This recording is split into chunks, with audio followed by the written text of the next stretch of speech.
Salve, salve galera, Coca Araraquara, professor Breno de História. Nesse vídeo a gente vai continuar a abordar a civilização grega, na sequência das nossas aulas gravadas, da aula 7, e que vamos tratar ainda do chamado período arcaico, no modelo de polis ateniense e realizando a transição para o período clássico. É uma aula muito importante e sempre lembrando daquela aula anterior, no comparativo entre a polis ateniense e a polis de Esparta, legal? Então vamos lá, continuando no assunto que nós paramos no nosso último vídeo. Agora a gente vai tratar da importante polis ateniense, a cidade de Atenas, a mais famosa, a mais importante das cidades-estado gregas, e que sempre os vestibulares trazem uma comparação, um quadro comparativo entre Atenas e Esparta. Então sempre você tem que lembrar dos aspectos políticos, econômicos, sociais e culturais que vigoraram em cada cidade e que eram distintas essas características no sistema ateniense em relação ao modelo espartano, legal? Bom, como nós vimos na aula sobre Esparta, Esparta foi conhecida como uma cidade aristocrática e uma cidade guerreira, certo?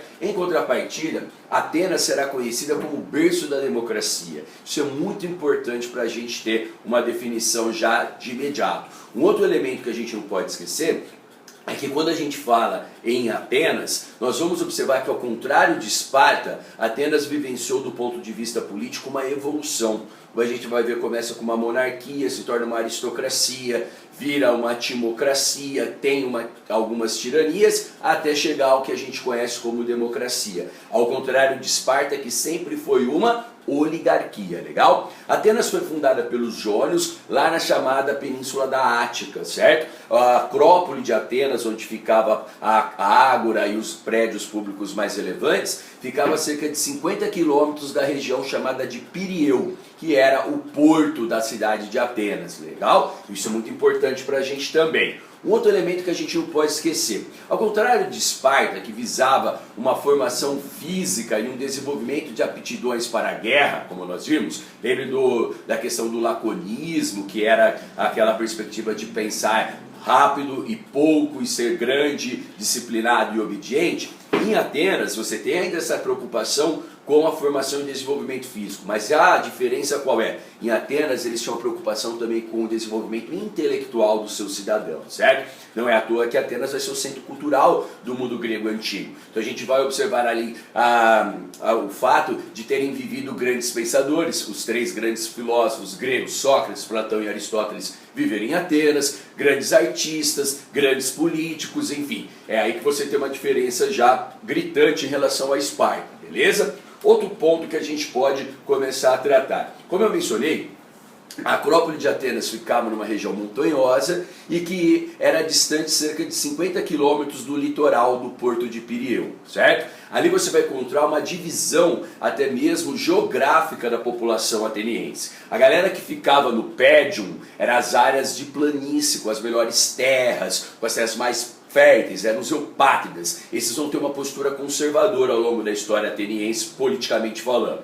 As áreas que ficavam no litoral era chamado de parália. Ali vão concentrar-se comerciantes, como a gente vai ver os chamados demiurgos. Vão olhando na folhinha aí que vocês estão acompanhando, na pirâmide social esses termos, tá? Além disso, os paralianos, os habitantes do litoral, eles, como vão enriquecer, vão ter posturas reformistas do ponto de vista político. E a galera que ficava nas montanhas próximas a Atenas, chamada de Diácria, os diacrianos eles tinham posturas radicais politicamente. Por quê? Porque eles queriam reformas que contemplassem a sua vida. Afinal, eles viviam nas montanhas, com terras muito difíceis de serem aráveis, de serem agricultáveis e com condições de vida muito precárias, certo? Então isso é muito importante. Contudo, a grande questão em Atenas é que a sua principal atividade econômica era o comércio marítimo. Atenas tinha uma produção artesanal muito requintada no mundo antigo, principalmente produziam azeite e vinho, né, e outros produtos, e vendiam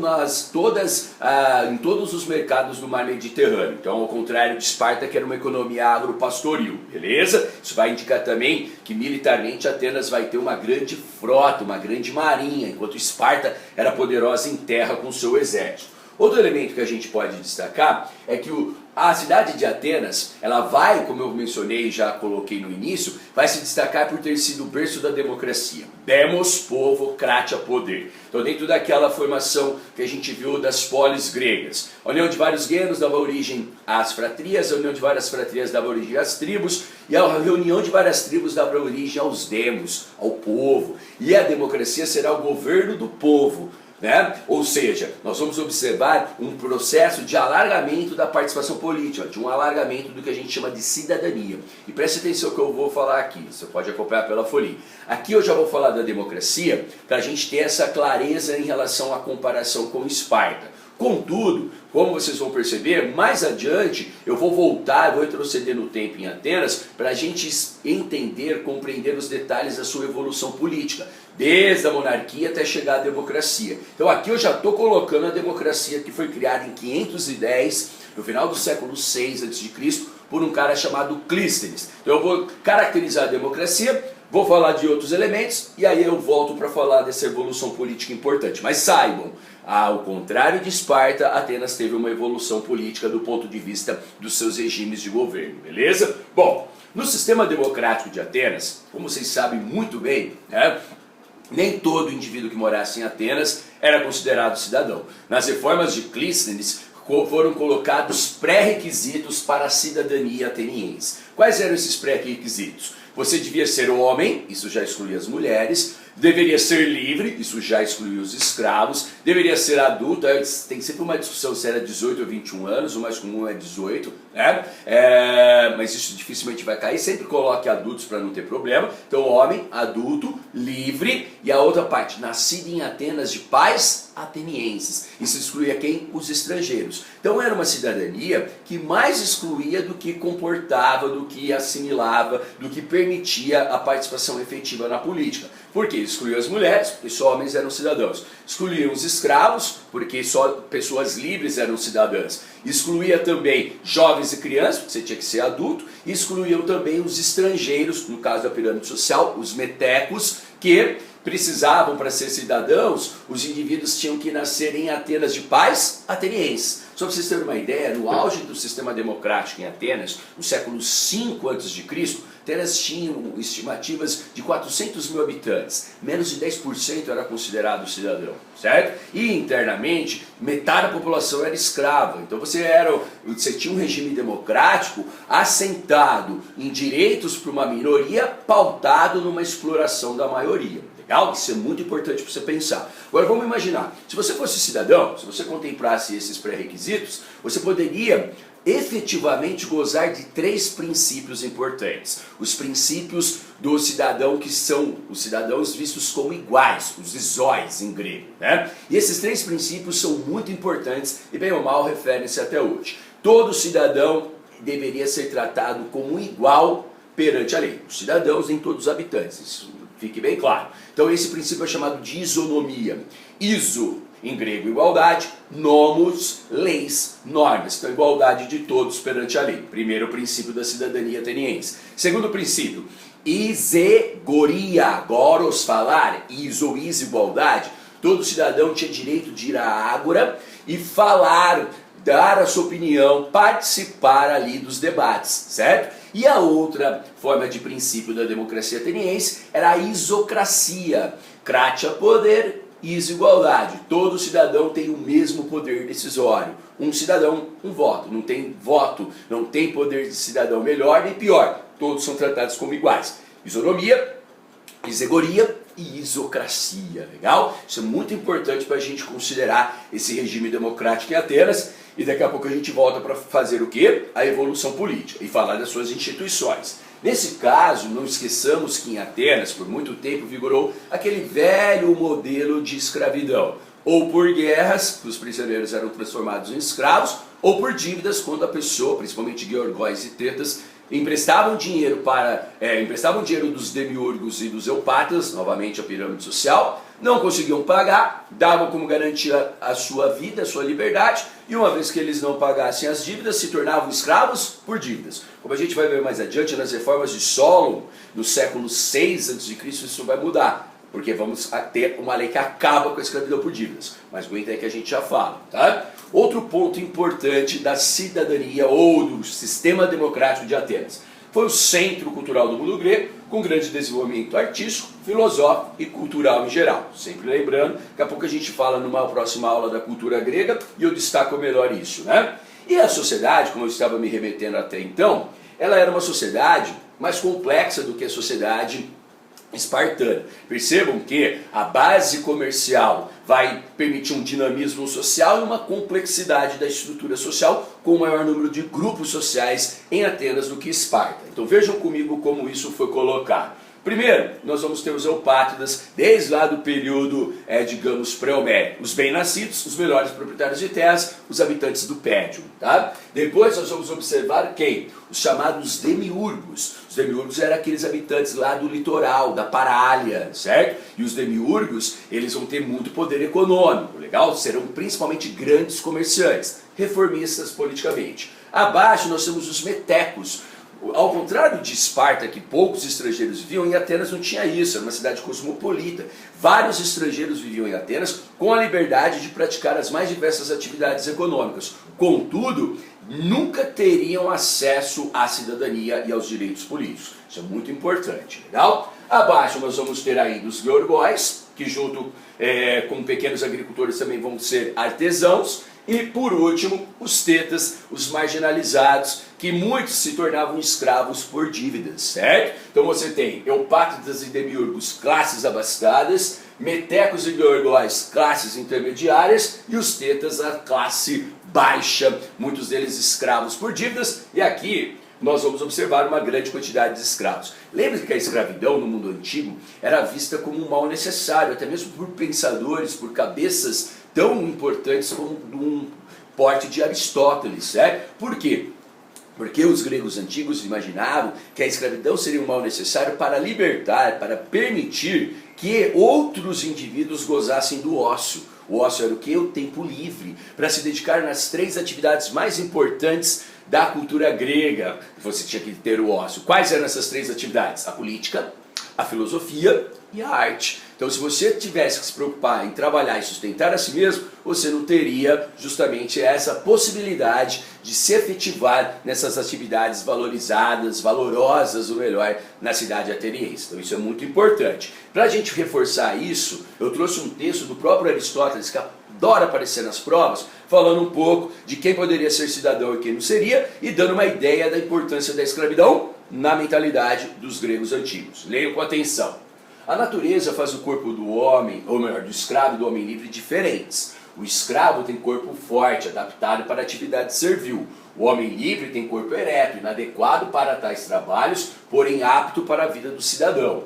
Na cidade bem constituída, os cidadãos não devem viver executando trabalhos braçais, como artesãos, ou fazendo negócios como comerciantes. Esses tipos de vida são ignóbeis e incompatíveis com as qualidades morais. Tampouco devem ser agricultores os aspirantes à cidadania. Isso porque o ócio, o tempo livre, é indispensável ao desenvolvimento das qualidades morais e à prática das atividades políticas. O que a gente pode depurar, o que a gente pode inferir do texto de Aristóteles? Primeiro, ele fala que as pessoas são desiguais entre si, naturalmente, como a gente vê no primeiro parágrafo. Depois ele vai fazer uma distinção entre homens livres e escravos, falando da importância do escravo, e a relevância, né, a questão valorosa do tempo livre, o ócio, para as pessoas se dedicarem às qualidades mais exigentes do intelecto humano, a arte, a política e a filosofia no mundo grego. Então percebam que isso é muito importante até mesmo num cara como Aristóteles, tá? Bom, mas como eu mencionei, a gente vai tratar do modelo ateniense agora da sua evolução política. Então a gente retrocede um pouco no tempo, tá? E essa evolução política, meus caros, ocorre a partir das lutas entre os grupos sociais que, desde demiurgos e eupátridas, depois georgóis, até mesmo os testas se mobilizando, exigiam maiores direitos, principalmente políticos e civis, certo? Então é nesse caso que a gente vai observar o que? As lutas entre e entendimentos, né, consensos entre eupátridas e demiurgos levaram a uma evolução política. E olha que interessante, eu vou colocar aqui para vocês. Atenas, quando fundada, ela é fundada como uma monarquia. E nessa monarquia tinha um rei chamado Filo Basileu. Legal? Isso vai durar uns séculos aí com o sistema monárquico de Atenas. Contudo, os eupátridas vão derrubar o último rei ateniense, vão derrubar a monarquia ateniense e vão criar uma aristocracia. Aristói, do grego melhores, Cratia, poder dos melhores. Uma aristocracia que participava fundamentalmente quem? Os eupátridas, os aristocratas da terra, né? Nessa aristocracia ateniense, você vai encontrar duas instituições importantes. O arcontado, que era o conselho dos arcontes, sempre em número de 9, que governavam Atenas, e o aerópago, que seria um conselho desses eupátridas para escolher e fiscalizar esses arcontes. E por que era uma aristocracia? Porque só poderia participar dela quem fosse eupátrida, quem tivesse a herança aristocrática. É uma forma de governo pautada no critério da tradição, do berço. Então por isso que era uma aristocracia que vigorou em Atenas. Só que essa aristocracia começou a passar por graves problemas sociais devido a essas lutas. É aí que vão surgir no sistema aristocrático de Atenas alguns legisladores. Vocês são legisladores, criaram leis, certo? O primeiro desses legisladores vai ganhar uma importância enorme, que foi Drácon, que em 621 ele foi responsável por criar o primeiro código de leis escritas em Atenas, o Código Draconiano, correto? Esse código tem muito a ver com aquela ideia lá do Código Hammurabi de colocar as leis no papel e evitar, digamos, tantas injustiças e manipulação das leis enquanto eram orais, certo? Bom, como a gente vai perceber, isso não vai se efetivar muito. Contudo, o Código Draconiano, ele era caracterizado, e isso você não pode esquecer, por sua severidade. Isso se assemelha ao Código Hammurabi. A maior parte, cerca de 70% dos crimes, eram punidos com pena de morte. Tanto que até hoje, quando a gente fala, isso é uma questão draconiana, rígida, severa, correto? E o Drácon estabelece o Código Draconiano, tentando apaziguar e amenizar, digamos, as lutas sociais, principalmente uma demanda de Tetas e Georgóis colocar as leis no papel.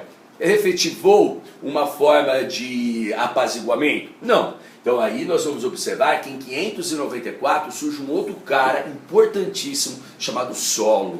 O Solon vai realizar um conjunto de reformas na cidade de Atenas, que vão instaurar essas reformas, a timocracia, substituindo a aristocracia. Timocracia, time é riqueza, cratia é poder. Então é um governo dos ricos. Agora o Solon faz uma mudança que estabelece uma transformação no critério da participação política. Não é mais a aristocracia, não é mais a tradição dos eupátridas, certo? Agora, para você ser um cidadão e participar nessa forma de governo chamada de timocracia, você tinha que ter uma certa quantidade de riqueza. Então ele faz o critério censitário para você ser cidadão. E aí vai instituir um governo dos ricos, chamado de timocracia, certo? Time é riqueza, como eu mencionei. Hoje nós não utilizamos esse termo para se referir a governo dos ricos, nós chamamos de plutocracia, correto? A ideia é a mesma. Então o Solon, a primeira reforma dele, qual foi? Atender reivindicações dos demiurgos, que eram ricos, mas não participavam do poder aristocrático dos eupátridas, certo?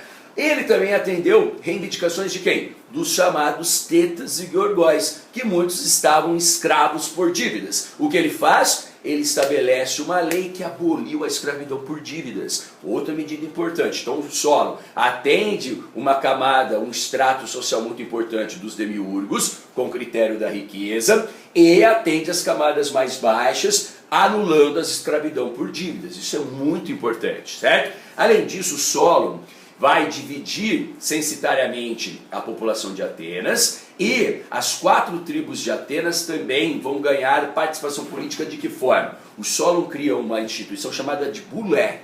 Essa bulé será o Conselho dos 400. Cada uma das 4 tribos que formava Atenas na sua origem teria direito de eleger 100 representantes na bulé, certo? Então por isso que era o Conselho dos 400. Além disso, o chamado Solon criou o que é conhecido como Elieu. O Elieu seria o tribunal popular, onde as pessoas seriam julgadas pelos crimes acusadas, quando fossem acusadas. E também ele vai criar a eclésia. A eclésia é a assembleia dos cidadãos, mas que nesse momento, para você ser um cidadão, você tinha que ter o quê?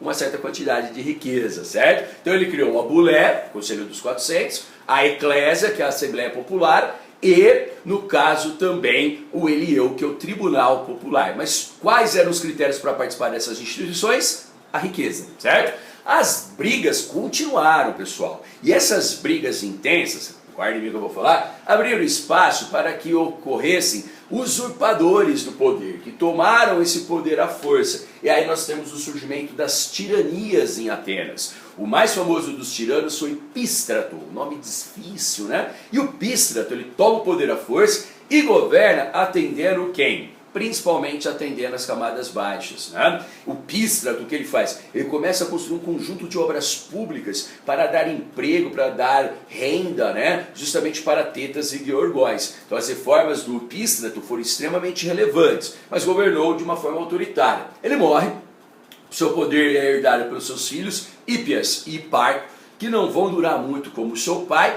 e novas revoltas vão ocorrer. Isso já no século VI. Lembre que as reformas de Solon em 594 a.C., no início do século VI. É aí que em 510 a.C. surge, olha que ironia, um tirano, por meio de uma revolta popular, que vai realizar um conjunto de reformas que institui a democracia, né? Esse era chamado Clístenes, certo? O que o Clístenes fez? Ele reformou as instituições e vai ampliar a participação política. É o Clístenes, com suas reformas, que permitiu, por exemplo, o estabelecimento daqueles critérios. Ser homem, adulto, livre, nascido em Atenas de pais atenienses. Ou seja, ele acabou com a timocracia. Não tem mais o critério da riqueza, não tem mais o critério do berço. Os critérios são ser homem, adulto, nascido em Atenas de pais atenienses e livre. É ele que institui a democracia ateniense. Com o demos, o governo do povo, certo? Então a democracia, isso é muito importante. Além disso, o Clístenes vai realizar outras reformas. Ele amplia a participação da bulé para 500, divide agora a população em 10 tribos, cada tribo poderia eleger 50 representantes para a bulé. A bulé vai terá um papel muito importante de propor as leis do sistema democrático de Atenas, certo? Enquanto que a eclésia, que congregava os cidadãos com esses novos critérios, vai eleger a bulé e vai fiscalizar a bulé. E o Elieu vai ser o tribunal popular que continua a existir. Tem uma medida muito importante do Clístenes, que é uma ideia que vai reverberar lá na frente, né? Que é o seguinte, ele começava a perceber que nessa forma de participação política, se o indivíduo não recebesse alguma forma de pagamento quando exercesse um cargo público, dificilmente os pobres iriam para os cargos públicos. Um cara chamado Péricles vai resolver isso, instituindo a mistói. Sabe o que era a mistói? Era o pagamento que antes era destinado só aos soldados do exército, mas era o pagamento para que um indivíduo, ao exercer um cargo público nessas instituições, tivesse uma renda. Legal? Isso permite uma maior participação das camadas populares. É uma discussão muito interessante. Vira e mexe, a galera demagogicamente fala: deputado, os nossos representantes políticos têm que ganhar salário mínimo ou trabalhar de graça. Trabalhar de graça ninguém vai, né? Salário mínimo, poxa, nas ideias é algo muito interessante, mas e na realidade concreta? O problema é que se isso for instituído, a gente terá uma participação, enquanto representantes políticos, só de quem tem dinheiro, porque o cara vai ficar, por exemplo, 4 anos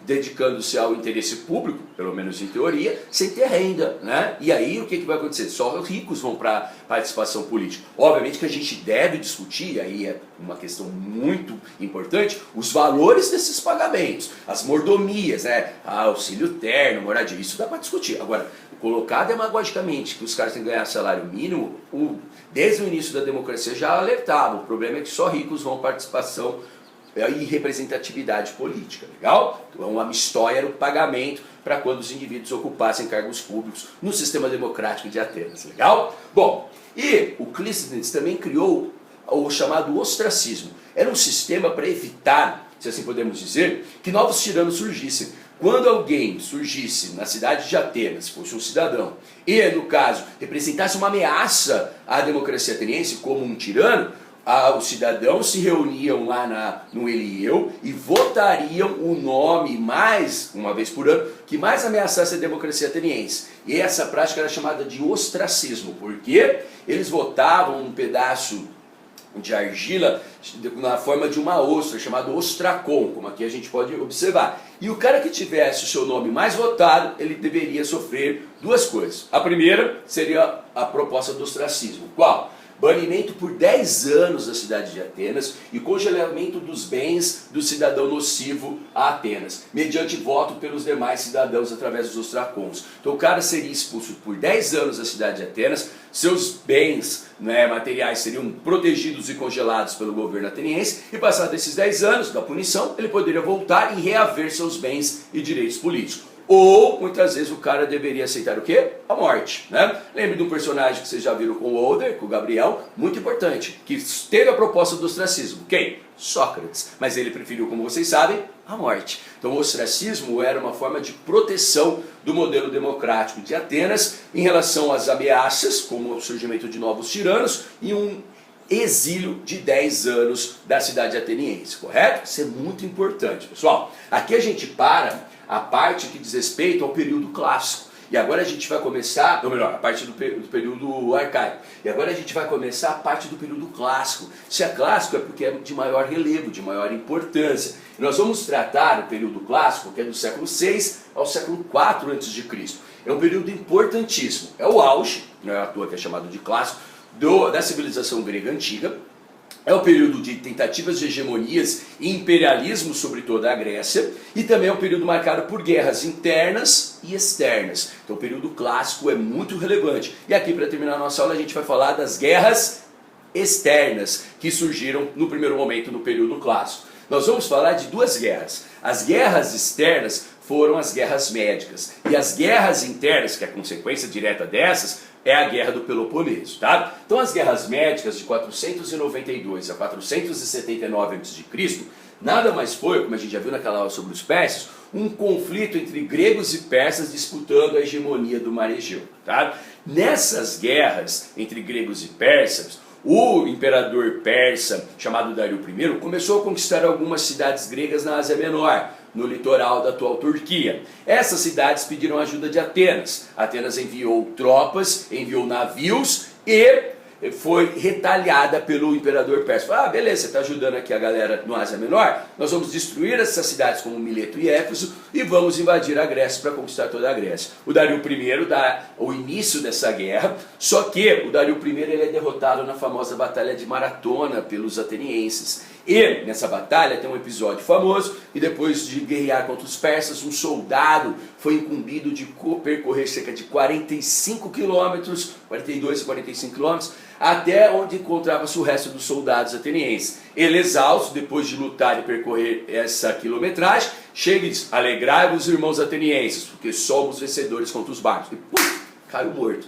Isso foi tão importante na história e na cultura do mundo grego antigo, que quando os gregos criaram as Olimpíadas, homenagearam esse episódio com a corrida da maratona, que até hoje encerra a Olimpíada moderna, certo? Isso é uma curiosidade importante. Nessa batalha, os gregos derrotam os persas voltam para a Ásia Menor, reorganizam o seu exército para dar uma nova investida. Nesse meio tempo, o Dário I morre, e aí foi substituído pelo seu filho, Xerxes, que dá início à segunda fase das guerras médicas. Lembre-se que os gregos chamavam de guerras médicas, porque eles não diferenciavam persas de medos, para eles eram tudo a mesma coisa dentro daquela perspectiva de bárbaros, correto? Aí você tem o início da segunda fase das guerras médicas. Os gregos vão enfrentar os persas em importantes batalhas. Vou destacar algumas. A Batalha das Termópilas, que é no desfiladeiro, onde cerca de 5.000 gregos, liderados pelo rei Leônidas de Esparta, e 300 espartanos, lutaram com um exército persa de aproximadamente 80.000 soldados.